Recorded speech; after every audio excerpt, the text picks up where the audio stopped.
Hey there, folks. It's the Jolly Old Wolf again. I'm making a video today to make some changes on one of my previous videos where I was talking about the story of the long walk. A person by the name of Patrick came in and left me several um, posts about the errors that I had made.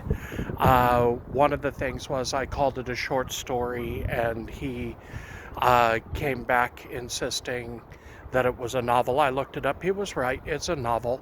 I remember reading it decades ago, and so I hadn't quite remembered that. I had downloaded it a second time a couple of years ago and listened to it, and I had just remembered it as a short story. It's not, it's a full novel. So I wanted to actually make a post saying, yeah, I was wrong there. He also pointed out some other things about the specifics of the story. The biggest one is his insistence that it's not dystopian. I said it was dystopian, and he made a point to say that dystopian usually means that the government controls a lot of aspects of a dystopian future, or there's another group that's basically holding people down. And I can understand his thought process there, but I still kind of think that it is a dystopian future. His thought is that it's not a futuristic novel. If anything, it's an alternate reality, or possibly near future.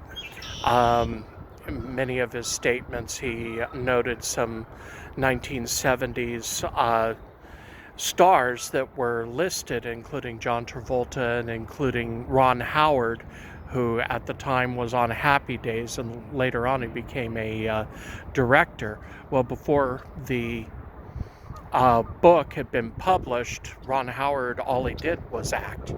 And so I still think that at the time it was futuristic because it was showing these actors in more of a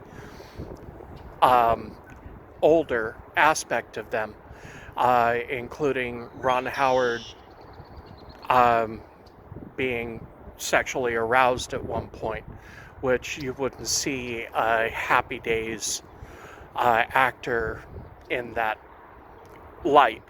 Now, I still call it dystopian because even though the story is voluntary, in other words, people volunteer for this chance to compete, we're still talking about people who are killed during this voluntary, competition, I guess is the best way of putting it, and that the military is running it. And so that, to me, when you've got a government-controlled game such as this, where people are dying specifically, I call that dystopian. My thought process of what would be a utopia would be more like Star Trek, where the future is full of cures of a lot of the diseases that are rampant nowadays, where you look at nobody's going hungry.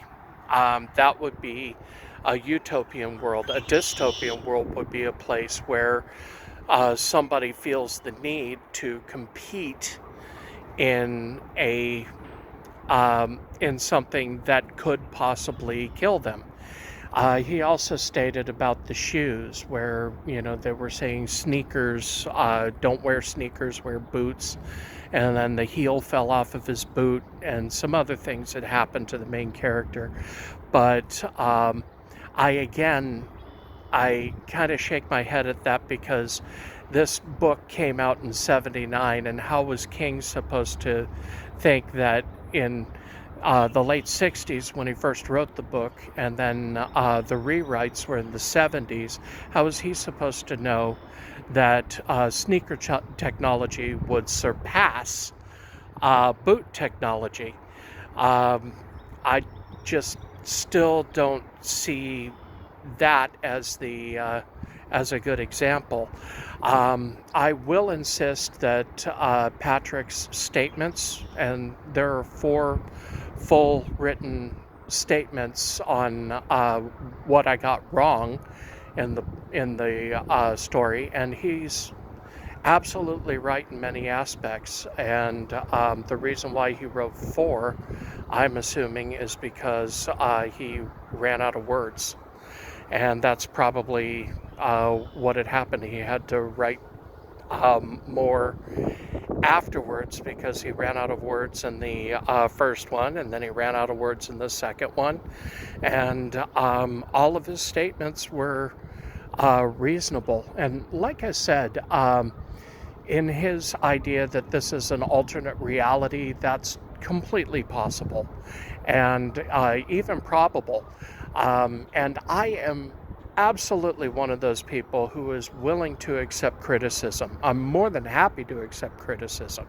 I'm more than happy to read through the criticisms, and even more important, lend credence to somebody who is willing to stand up for something, especially with this particular person, because he did state that it was his favorite book and he had read it over and over and over again. So I have nothing against this person. I'm happy to receive his criticisms, and more than happy to receive any criticism, as long as it's, not salty, cruel, anything like that. And it's just one of those things where I like to release something when I take these long walks of my own. And, for health purposes, I was told by my doctor and by many other people that walking for more than an hour a day is actually quite good for you.